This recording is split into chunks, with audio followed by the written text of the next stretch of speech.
Today we're going to do a video demonstration of New York State diffusion through a membrane lab. In this lab we will be seeing how diffusion works inside the cell.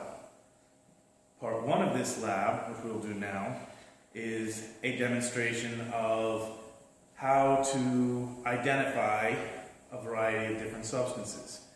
In this lab we will check for the presence of glucose, for the presence of starch, and we will use distilled water as a control. It's important during any lab to be safe, therefore we will use safety goggles. And we'll begin. So, test number one is a test for the presence of glucose. As you can see, I've labeled each test tube with a W for water, a G for glucose, and an S for starch. In order to test for glucose, we use this blue-colored Benedict solution. So, step one is to fill our test tubes with the test substance, water, glucose,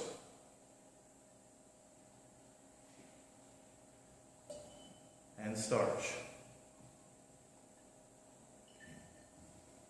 Notice I use a different pipette for each substance to avoid contamination. In order to test for glucose, we use the blue Benedict solution. We put just a few drops of the Benedict solution into each of the test tubes. Now, an indicator changes color in the presence of the substance it's testing for.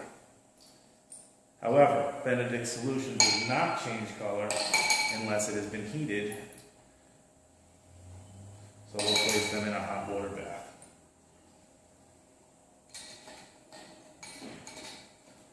Our next test, which we'll do in the same manner, is for the presence of starch. Now, starch we test for in the same manner.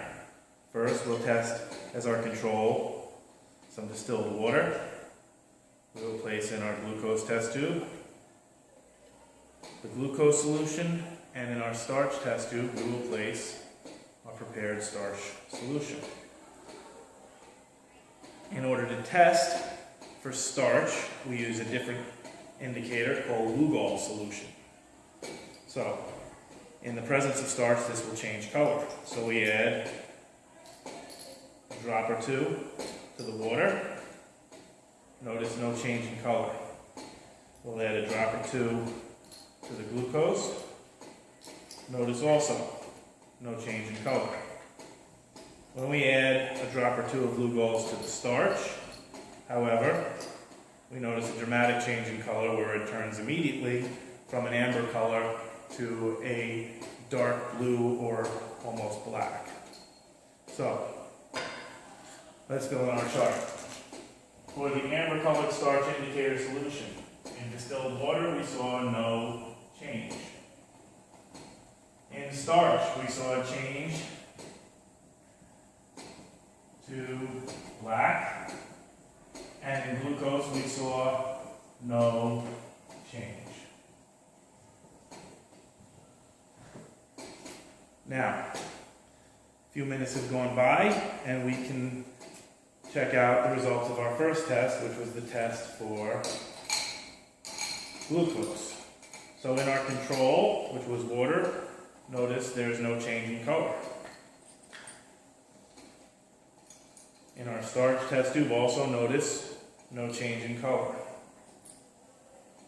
In our glucose, you can see that it changed from a bright blue to a bright orange. The bright orange color indicates that glucose is present. So, in distilled water there was no change. In starch there was no change. And in the presence of glucose it changed to orange. This is important for the remainder of the lab, for the next part of the lab where we'll be testing to see how substances can get through a membrane. Remember that the blue-colored glucose indicator solution will change to orange only in the presence of glucose after being heated. And the amber-colored starch indicator will change to black or light or dark blue only in the presence of starch, but not glucose or water. End of part. Okay, so now we're going to work on part 2 of the diffusion through a membrane lab. In this part of the lab, we're going to observe, well, as best we can, substances moving through a semi-permeable membrane.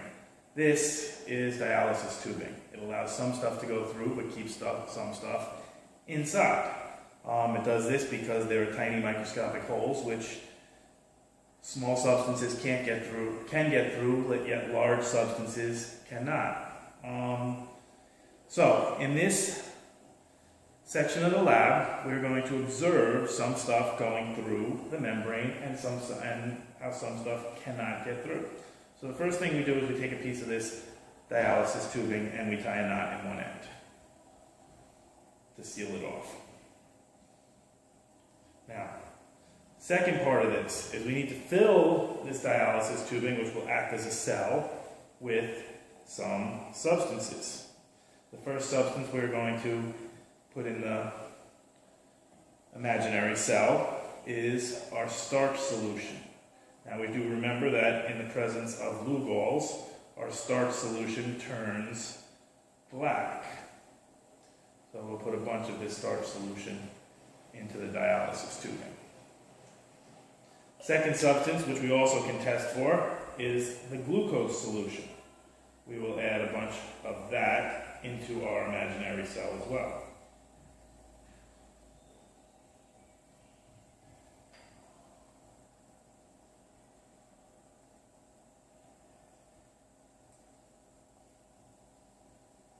I'm putting a bunch in here just to make sure that it fills up nicely and we get a nice plump cell.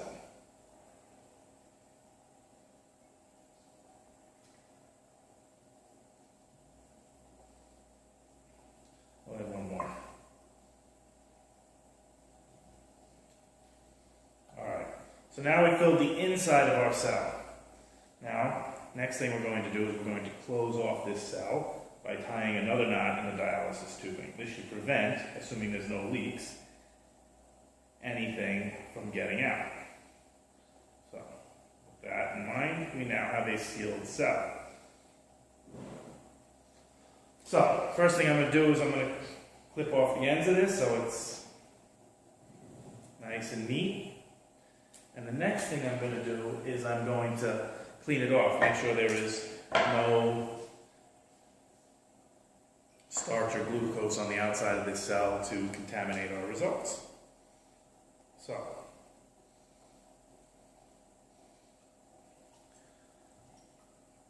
now that this has been thoroughly washed, we're going to place it. Well, we'll leave it there. First thing we're going to do, before we even place it in, is we're going to place our starch indicator solution into the beaker. I'm going to put enough of that in there to give it a good solid color. Alright, so now we're going to take our imaginary cell and we are going to place that inside of the beaker, and we are going to give this several minutes to change. Alright, so first thing we have to see is, what did we do so far? First thing we did is we added glucose into the inside of the cell, and we added starch to the outside of the cell, to the inside of the cell. We also added Lugol's starch indicator to the outside of the cell.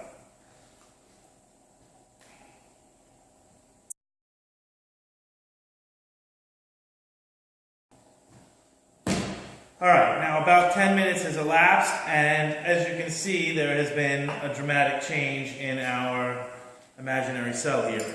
Alright, so first thing you can see is the cell has clearly changed from clear to a dark black. That should be indicative of the fact that there is starch in there. However, did we we did not put any Lugols inside the bag, so it should not have changed color unless the Lugols in the water was able to diffuse through the membrane and into our cell. As you can see, it did.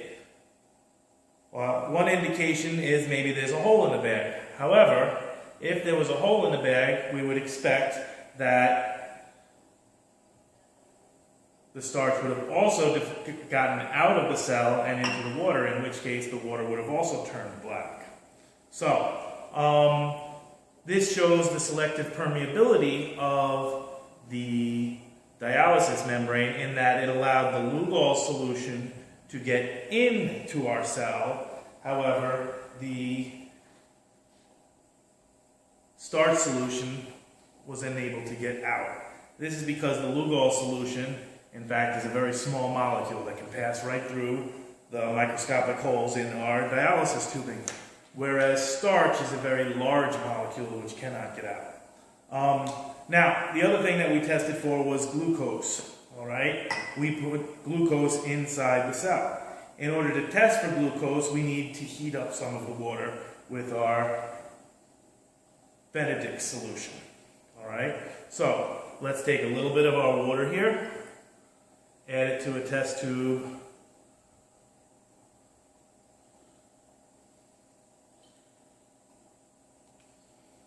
add a bunch of drops of the Benedict solution,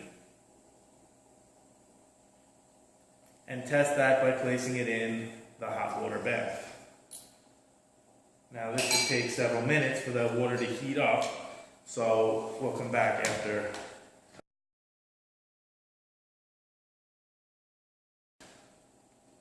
Okay, so about 5 minutes has elapsed and we should take a look at our sample. So,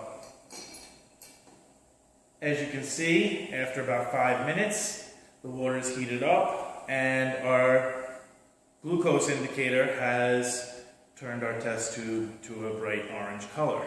This indicates that glucose was able to exit the membrane and enter the water. Again, the starch was unable to get through, and that is because starch is a very large molecule. For glucose to get through, that would indicate that glucose is also a very small molecule. So our final state should look something like this.